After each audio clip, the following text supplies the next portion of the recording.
ಮಾರಿಕಾಂಬಾ ದೇವಿಯ ಜಾತ್ರಾ ಮಹೋತ್ಸವ ಪ್ರಾರಂಭ ಆಗಿದೆ. ಜಾತ್ರೆಯ ಸಿದ್ಧತೆ ಮತ್ತೆ ಯಾವ ರೀತಿ ನಡೆಯುತ್ತೆ ಅನ್ನೋದು ಮಾತಾಡಕ್ಕೆ ನಮ್ಮ ಜೊತೆ ಮಾರಿಕಾಂಬಾ ದೇವಸ್ಥಾನ ಸಮಿತಿಯ ಅಧ್ಯಕ್ಷರಿದ್ದಾರೆ. ಸರ್, ಇವತ್ತಿಂದ ರಥೋತ್ಸವದಿಂದ ಬಂದು ಈಗ ಬೆಳಕಿ ಮೈದಾನಕ್ಕೆ ಬಂದಿದೆ. ಏನೇನು ಕಾರ್ಯಕ್ರಮಗಳು ಸ್ಟಾರ್ಟ್ ಆಗುತ್ತೆ ಇವಾಗ? ಈಗ ದೇವಿಯನ್ನು ಒಳಗಡೆ ತಂದು ದೇವಿಯು ತನ್ನ ಮಂಟಪದಲ್ಲಿ ವಿರಾಜಮಾನಳಾಗುತ್ತಾಳೆ. ಆನಂತರ ಭಕ್ತರಿಗೆ ಅನುಕೂಲವಾಗುವಂತೆ ದರ್ಶನಕ್ಕೆ ಮಾತ್ರ ಅವಕಾಶವಿದ್ದು ಸೇವೆಗಳು ನಾಳೆ ಬೆಳಿಗ್ಗೆ 5 ಗಂಟೆಯಿಂದ ಪ್ರಾರಂಭವಾಗುತ್ತದೆ. ಭಕ್ತರಿಗೆ ಅನುಕೂಲವಾಗುವಂತೆ ಸರತಿ ಸಾಲುಗಳನ್ನು ನಿರ್ಮಿಸಲಾಗಿದೆ. ಯಾವುದೇ ರೀತಿಯ ಅಹಿತಕರ ಘಟನೆಗಳಿಗೆ ಆತಂಕ ಆಗದಂತೆ ಭದ್ರತಾ ವ್ಯವಸ್ಥೆಯನ್ನು ಸಹ ಮಾಡಲಾಗಿದೆ. ಆರೋಗ್ಯ ವ್ಯವಸ್ಥೆಯನ್ನು ಸಹ ಮಾಡಲಾಗಿದೆ.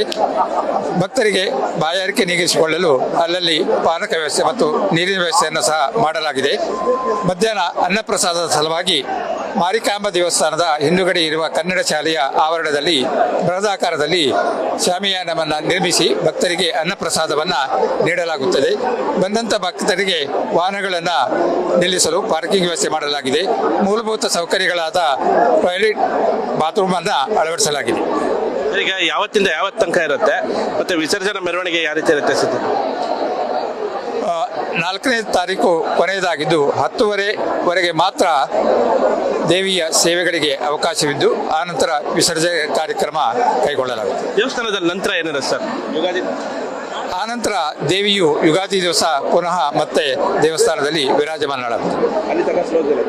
ಅಲ್ಲಿವರೆಗೆ ದೇವಸ್ಥಾನವು ಬಂದಾಗಿರುತ್ತೆ. ಸರ್, ಈಗ ಪ್ರತಿದಿನ ಬೆಳಗ್ಗೆಯಿಂದ ಯಾವ ರೀತಿ ಕಾರ್ಯಚಟುವಟಿಕೆ ಈ ಜಾತ್ರೆ ಯಾವುದಲ್ಲಿ ಈ ಗದ್ದುಗೆಯಲ್ಲಿ? ಬೆಳಿಗ್ಗೆ 5 ಗಂಟೆಗೆ ಸೇವೆಗಳು ಪ್ರಾರಂಭವಾಗಿ ರಾತ್ರಿ 10 ಗಂಟೆವರೆಗೆ ಸೇವಾ ಕಾರ್ಯಕ್ರಮಗಳು ಇರ್ತವೆ. ಈಗ ಭಕ್ತರ ಸಂಖ್ಯೆ ಸಾಕಷ್ಟು ಈ ಸತಿ ಹೆಚ್ಚಾಗಿರತಕ್ಕಂಥದ್ದು. ಭಕ್ತರಿಗೆ ಏನು ನೀವು ದೇವಸ್ಥಾನದ ಅಧ್ಯಕ್ಷರಾಗಿ ಏನು ಸಲಹೆ ಕೊಡ್ತೀರಿ ಸರ್? ಇದರಲ್ಲಿ ಯಾವ ಸಂದೇಹವಿಲ್ಲ. ಯಾಕಂದರೆ ಶಿರಸಿ ಮಾರಿಕಾಂಬಾ ದೇವಸ್ಥಾನದ ಜಾತ್ರೆಯು ವಿಶೇಷವಾಗಿ ಇರುತ್ತದೆ. ಈ ಜಾತ್ರೆಯಲ್ಲಿ ಅನೇಕ ಭಕ್ತಾದಿಗಳು, ಲಕ್ಷಗಟ್ಟಲೆ ಭಕ್ತಾದಿಗಳು ಬಂದಿರುತ್ತಾರೆ.